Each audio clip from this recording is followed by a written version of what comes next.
Bonjour, je m'appelle Guy Tseller et c'est un plaisir de passer ces quelques minutes virtuelles avec vous. J'aimerais tout d'abord me présenter. Je suis marié avec Joël depuis plus de 20 ans et nous avons 5 enfants.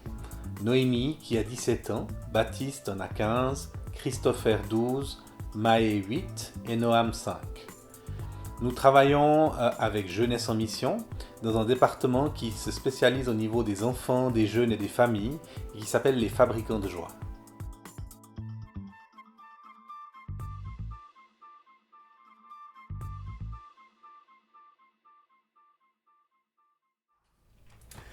Aujourd'hui, quand on parle de famille, on peut parler de toutes sortes de réalités différentes.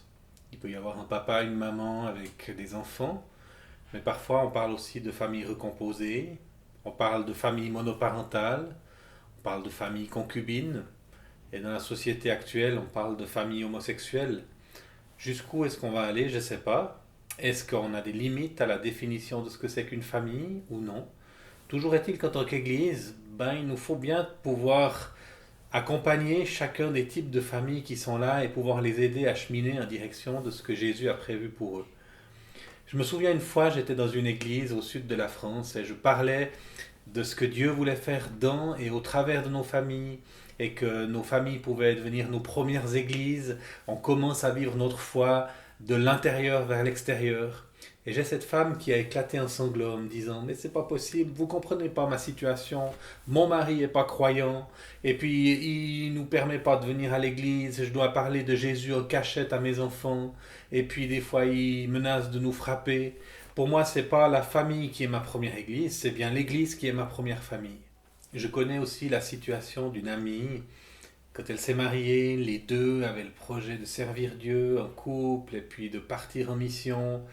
Et quelque temps après le mari a perdu son travail, il est tombé en dépression et depuis il a complètement lâché la foi. Et c'est vrai que la famille, c'est une réalité changeante.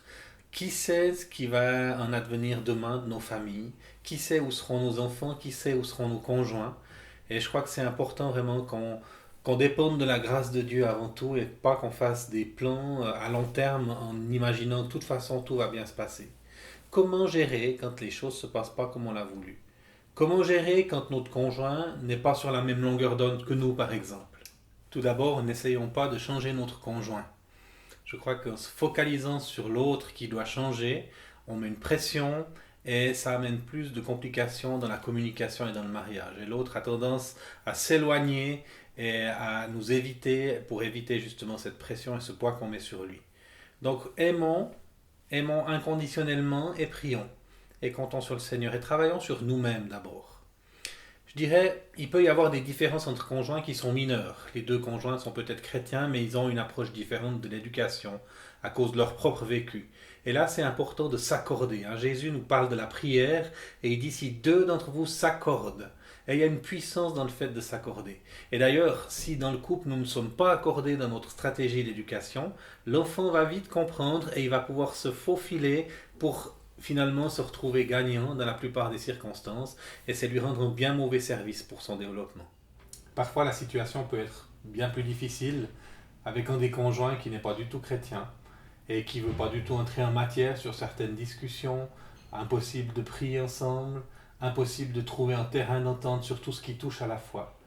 Je crois que c'est important de réaliser qu'il n'y a pas de recette pour pouvoir intervenir dans une famille de ce type-là. Et pour les conjoints qui sont chrétiens, il y a cet avertissement dans la parole qui nous dit « Qui sait si ton mari se tournera vers le Seigneur ?» On n'a pas de garantie pour ça parce que Dieu respecte le libre arbitre de chacun. Puis en même temps, on a des promesses. Crois au Seigneur Jésus et tu seras sauvé, toi et ta famille. C'est vraiment des choses qui sont pour la prière. Entre nous et Dieu, on serre ses promesses dans son cœur et on insiste, on assaille le trône de la grâce, comme disaient les anciens, jusqu'à ce que... Et c'est important qu'on puisse persévérer dans la prière. Du côté de l'Église, j'aimerais vraiment encourager à avoir un ministère pour ces personnes-là, comme pour les mères monoparentales aussi. Dans le Nouveau Testament, il y avait tout un ministère d'accompagnement pour les veuves. Et j'aimerais suggérer qu'aujourd'hui, nous avons de nouveaux types de veuves et de nouveaux types d'orphelins duquel il est important qu'on puisse s'occuper. Ces familles ont besoin de soutien. Et c'est important que nous reconnaissions ces femmes qui sont peut-être des fois la seule chrétienne dans un foyer non chrétien comme des missionnaires. Parce que c'est ce qu'elles sont. elles sont un terrain étranger et elles sont une tête de pont du royaume de Dieu dans cette famille. Et peut-être une porte d'entrée, et qui sait ce qui va se passer au fur et à mesure des générations. Mais cette porte d'entrée, elle a besoin d'être soutenue, elle a besoin d'être accompagnée et fortifiée.